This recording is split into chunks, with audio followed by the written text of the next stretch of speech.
Good morning. It's Brittany here, and good morning or good whatever time of day or night it is for you.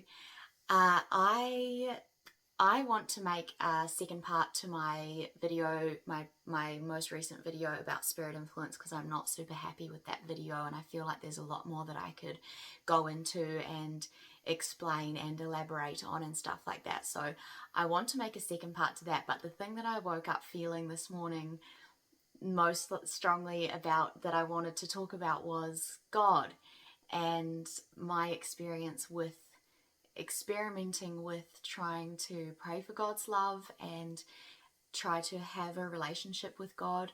And the other thing that came to mind when I was thinking about that was this exercise that Jesus had us do, or he suggested that we could do, which was really awesome, which a lot of us really enjoyed. That was about your soul faculties and connecting to your soul. And so those are the two things that I would like to talk about and just share with you some of the things that Jesus said about our soul and the homework that he gave us, which was really fun and really interesting. And he gave us this discussion on one of the God's Way participant days, where sometimes afterwards, or often afterwards, Jesus and Mary will give some divine truth teaching.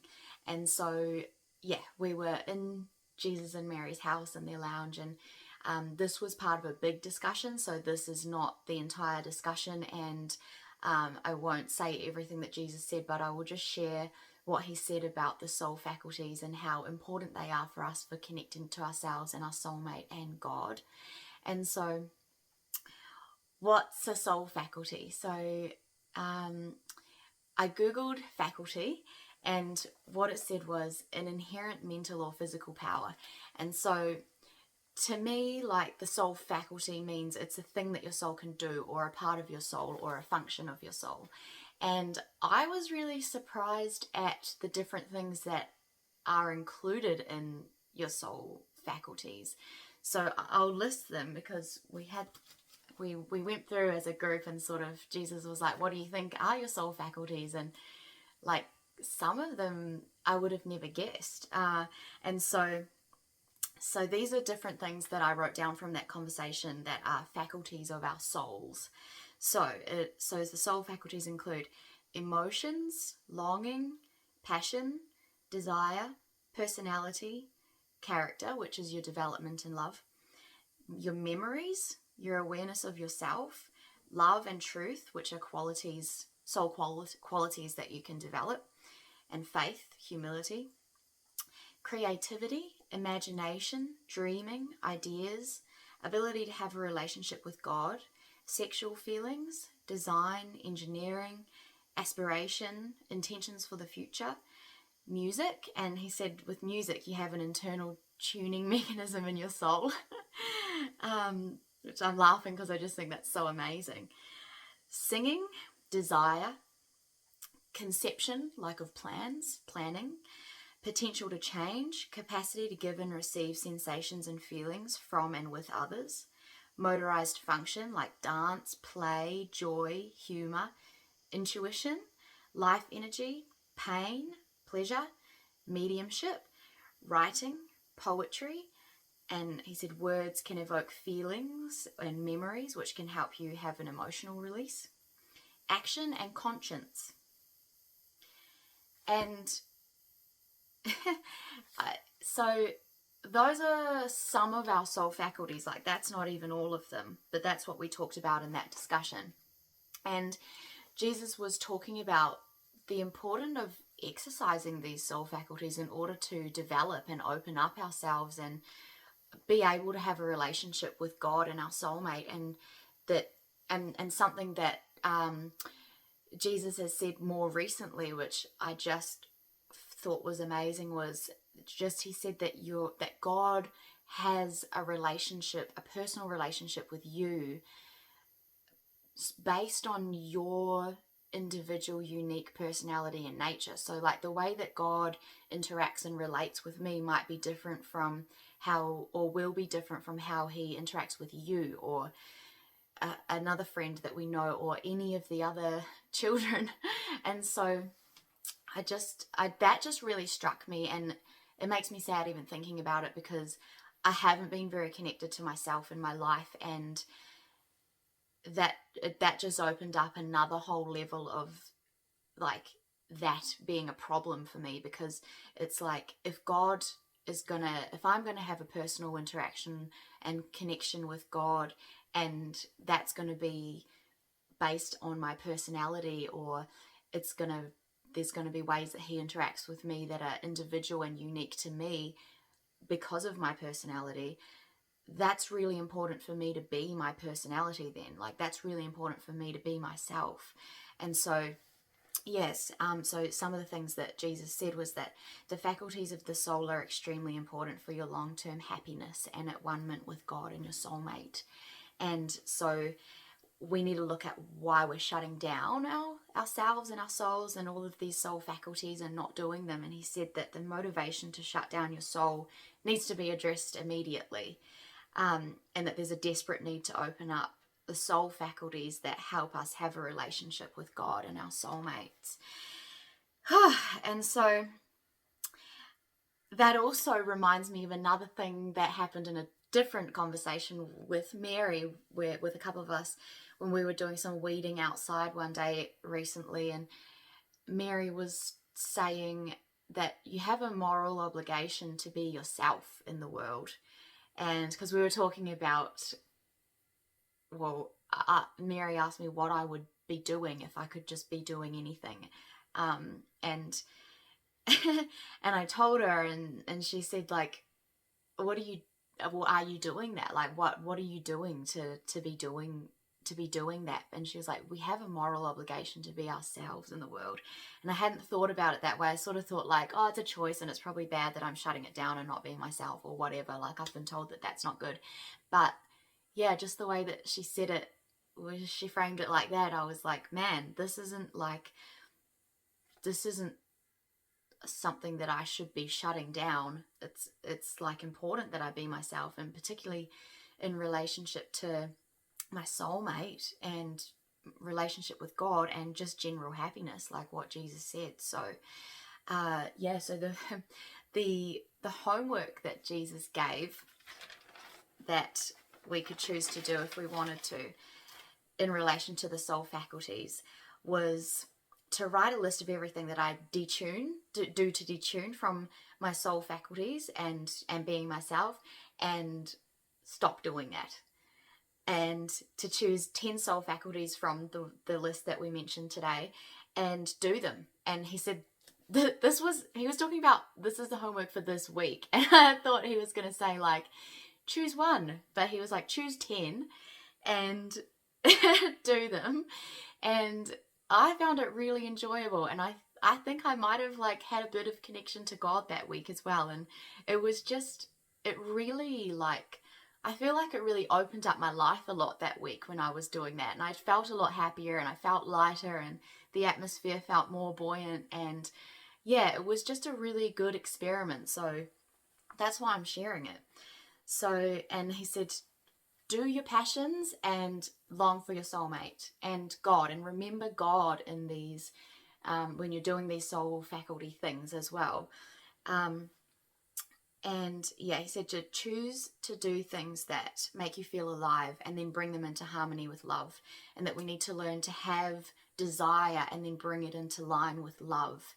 And to not oppose doing things that make us happy. And this has just been like mind-blowing for me. Like I wasn't thinking like it's important for me to be happy or it's important for me to be doing stuff that brings me joy. And like I was talking to my friend Courtney yesterday, and I said to her, man, like last year one time Jesus said that like we need to be doing things that we find fun.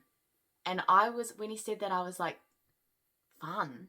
Like, what? It was like I've forgotten the concept, and I haven't, like, fun hasn't been something that I've thought about since I was younger. And I was literally like, what would I even find fun? But apparently it's important. So, yeah, and Jesus said, desire is the thing that drives life. And he said, have passion for something that causes you to feel something. And yeah, and he also said that fear creates anti-desire. So yeah, it's important to look at like what we're doing to detune from these soul faculties and fears and stuff like that, and just yeah, he's like, just stop doing them and then engage the soul faculties and see how it goes and see how you feel and see what happens. And I think it's quite confronting as well sometimes too, because we're obviously not doing them for a reason, so it's going to bring up emotions. So yeah, I just wanted to share that because I thought it was awesome. And yeah, and then the thing that I have been wanting to talk about, that I feel strongly about, even though I feel like I'm only very much in my beginning phases of having any sort of connection or relationship with God and receiving God's love and stuff like that, I feel like I'm only scratching the surface, if that. So I don't feel I don't feel that it's something that I'm really good at, or something that I have a strong relationship with God or anything like that. But I must say that over this last year or longer, where Jesus and Mary have been given us these beautiful discussions in their living room, usually um, on Saturdays and on different days of the week and stuff like that, it's really encouraged me to start looking at this concept of relationship with God, because I've been listening to Divine Truth for a while now. Like I found it in 2017, and but it's amazing how much you can listen, but still not be actively engaging the whole point, which is the relationship with God element of it. And so I've been starting to do that. And one of the things that Jesus has been really encouraging us to do is to really look at where we are, like what we expect of God based on what we have experienced from our parents, and really try and like separate the two, because God obviously, well, not obviously, we do think that God is like our parents, we assume, and so that blocks us from even wanting to go to God at all. And so I've been experimenting a little bit with that based on what Jesus and Mary have been teaching us. And one of the things that Jesus said that I really liked and that really stood out to me was, he said to have a wonder about God. Like, have a sense of wonder about God, rather than just assuming that you know. And that's been so important. And part of this like exploration process for me has been a lot of just saying, like, maybe I'm wrong, and having this wonder that Jesus was talking about. So I think the video's going to be quite emotional from this point, so I might be stopping and starting a bit. But yeah, just this exploration of like that I might be wrong, and to have a wonder about God, and question my beliefs, and question whether or not he really is the way that I'm expecting him to be. And I've really experienced that I've been wrong a lot. And yeah, Jesus and Mary were hosting a discussion last week on Saturday, and I wasn't there, but I listened to the recording. And they were talking about how, like, when we are asking someone to love us, you're giving them the opportunity to not, like, to say no. And so obviously, you know, we have so many blocks to that, and they were saying that we generally feel unloved already, and like we are going to be rejected in that. And I just, when in the snippets of times, on the occasions when I do feel connected to God and I do go there, I can feel that the answer will never be no. Like, if I'm asking for love, the answer's not going to be no. And it's really crazy. Like, I don't understand it.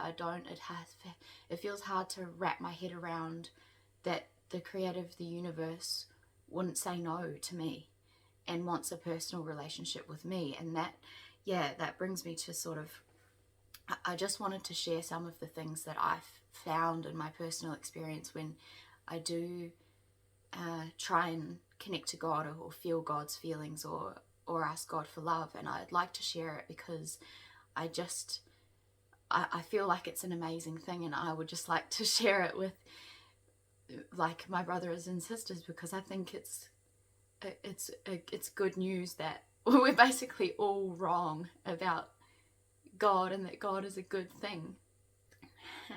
And so one of the first things that I ever felt when I started like trying to connect to God and feel what God's feelings really are and ask for love, was that this love and this feeling came, and it felt so clean, and like it wouldn't ever invade me if I didn't want it. And I think, like, for me, and I think for a lot of women especially, there's just been this constant feeling of invasion, especially from men. You know, sexually, whether it's physical or not, there's this constant pushing. I feel I've experienced this constant invasion feeling of like being pushed upon, and sort of, it's like it hasn't mattered what I've wanted. And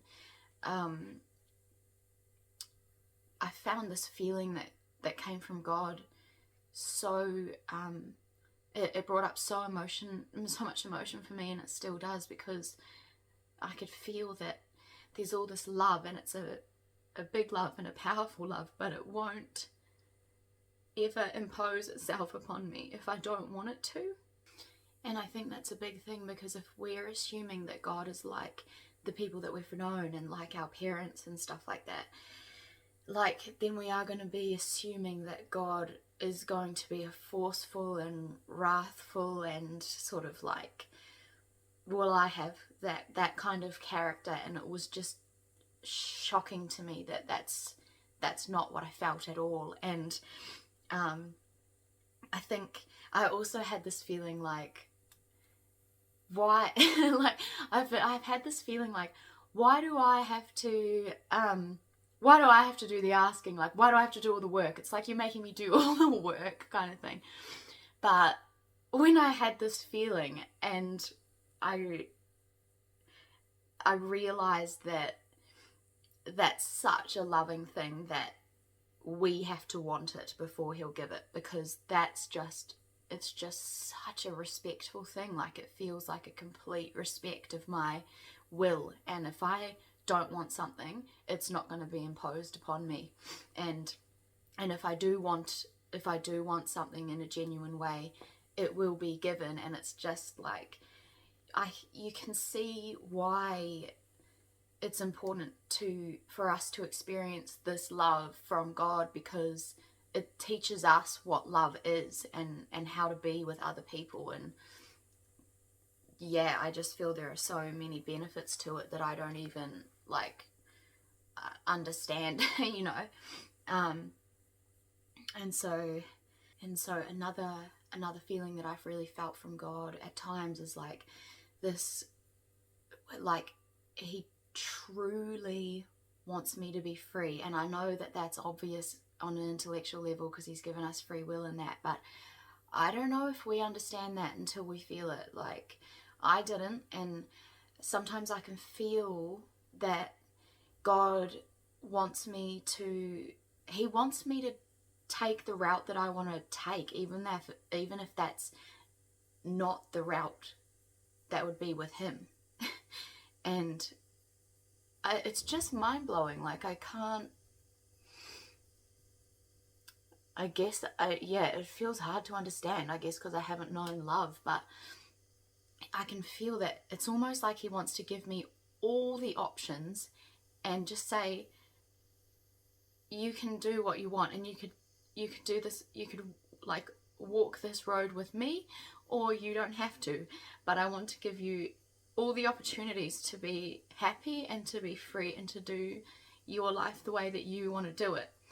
And I'm sorry that I keep crying, and I feel like, gosh, is this unloving, like forcing people to like see me cry and stuff, but I just can't talk about it without feeling it. So I'm sorry about that. But yeah. And another thing that I felt, which, because obviously like a lot of us have this aversion to humility and having to feel our pain, and like I sort of have felt very hard done by that I have to feel that pain. It's like people did stuff to me, now I have pain in me and I don't want to feel it, and that's not even going into the whole aspect of all the pain that I've caused other people that I don't want to feel. But it's like I feel like a lot of us like start in this state of just being like, oh, I don't want to have to feel everything that was done to me. And then yeah, but it's like I felt one time when I was connecting with God or feeling God's love or something, like I was just wanting to have some sort of thing going with God, and I could feel that it was almost like it almost felt like, if I could put it in an image, it almost felt like I was feeling some grief, and it almost felt like God's like this almost like surgeon or something, or it feels almost like it's like, okay, good, now's the opportunity where I can reach into you and just sort of like put the threads back together in order somehow, because it feels like everything's so like fucked up and scrambled in me but it feels like what's happening is God's like somehow like putting things back the way they're supposed to be. And it feels like there's this feeling of like the only reason that he wants me to feel all this grief and all this pain isn't so that I'm in pain and he's like, oh good, Brittany's in pain. It's because he desires for me to be as happy as fast as possible, and that's the only way, and it is what it is. It's the only way, and it needs to be done. And then another thing that I felt that has been completely shocking that I simply can't make sense of is there's this feeling one time that where I could feel that God is interested in me personally. It's like I don't know how to explain it except it just is, it's like it's so personal, and God wants a personal relationship like with me. It feels like it's not just a general relationship, it's particularly, he's interested particularly in me. And it felt, yeah, it felt very overwhelming, because it felt like he's interested in me, the like Brittany who is worried about this thing today, or who enjoyed watching La La Land last night, or who experienced this thing when she was 8. And I just can't understand, again, I can't understand how the creator of everything is interested in me personally, and I can't understand it. I can only feel that it's true. And something that Jesus said recently in regards to, I think it was in regards to having a relationship with God and just accepting truth and getting out of our erroneous state, was like, he was saying that what did he say? We have to be willing to let go of the old beliefs in order to accept the truth. And yeah, I just thought to mention that because that's what it feels like. It's like I feel like I'm in this process of like where I largely still have the dominant feelings that I've always had, like that I can't trust God, and that I don't want to deal with my emotions, and like I want my addictions and all of these things. But then I have these other experiences which I'm telling you about, and I feel like in order for me to progress and make these new feelings the dominant ones, it does feel like I'm going to have to go through this process of being willing to let go of the other things, like the untruths that I so believe in and that I so want to hang on to. And it feels like I'm very, like, because I'm not always acting in harmony with the love I've received, and because I want to hold on to these old beliefs, it feels like a real problem now, like where I'm not going to be fostering these beautiful things that I can feel are true. When I feel them, I'm not going to be living in accordance with them, and that's going to be a real problem. And so yeah, and the last thing that I wanted to mention was that I feel from God, or like when I've had a connection with God, I feel like there's a peace that comes, and I've read about it in the Paget messages, but I felt it now too, and it's just, there's a peace, and I can't really add anything more to that. It's just, there's peace. And that's it for today. And so I hope it wasn't too distracting that I was quite emotional in this video, but I simply can't talk about it without feeling. So unless I'm just stoically disconnected, which I don't want to be, and I'm trying to get away from being, so that's not what I want to do. But yeah, I wish you luck with your experiments with soul faculties, if you have them, and your experiments with having a wonder about God. I'll leave it there for today and wish you well. Bye.